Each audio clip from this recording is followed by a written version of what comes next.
Hello, আসসালামু আলাইকুম। আশা করি সবাই খুব ভালো আছেন। আলহামদুলিল্লাহ আমরাও ভালো আছি।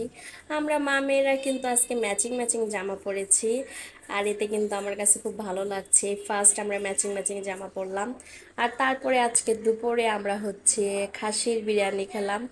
আর এটা কিন্তু কাচ্চি বলে সেল করতেছিল, মানে বিক্রি করতেছিল।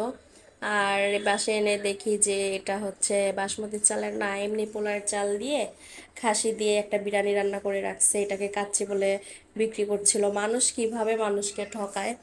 তো যাই হোক, আমরা কিন্তু আজকে এই দুপুরে, বৃষ্টি ভেজা দুপুরে, মানে ঠান্ডা ঠান্ডা ওয়েদার দেখে ভাবলাম একটু বিরিয়ানি খাওয়া যাক। খিচুড়ি তো একবার খেয়েছি, সাথে তো এখন যদি আবারও খিচুড়ি খাই তাহলে তো বিরিয়ানি আবার মাইন্ড করবে।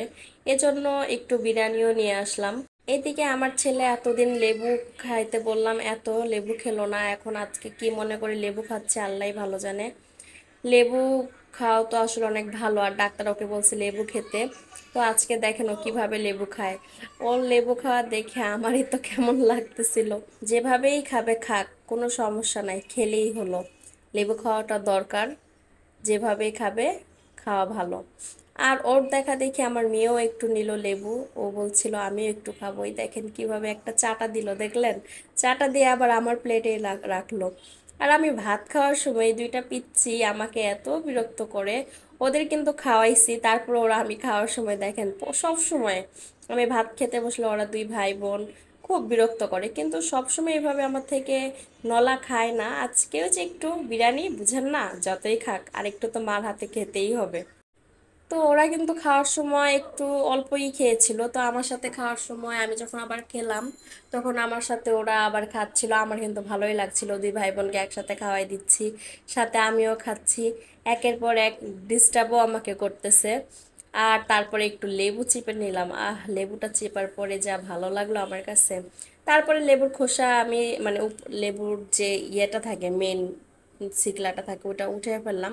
আর এইভাবে আমি খোসাটা খাবো, আর ওইটাও না উঠাইলে অনেক টক টক লাগে, আমার কাছে ভালো লাগে না। তো ওইটা উঠে আমি লেবুর খোসা দিয়ে বিরিয়ানিটা খাচ্ছি, আরো বেশি মজা লাগতেছিল। আরেকটা কথা কি জানেন, আমার সেদিন আইসক্রিম খেয়ে হঠাৎ করে অনেক ঠান্ডা লেগেছে, গলা ব্যথা। আর আমার ভয়েস শুনে বুঝতেই পারছেন যে আমি আসলে কথা বলতেছি, আমার গলাটা ভালো নেই। গলা ভালো থাক আর না থাক সেটা বড় কথা না, বড় কথা হলো আজকে যে কোনো কিছুর বিনিময়ে বিরিয়ানি খেতেই হবে। আর মুখে স্বাদ লাগে না তো কি হয়েছে ভাই, বিরিয়ানি কিন্তু মজাই লাগে।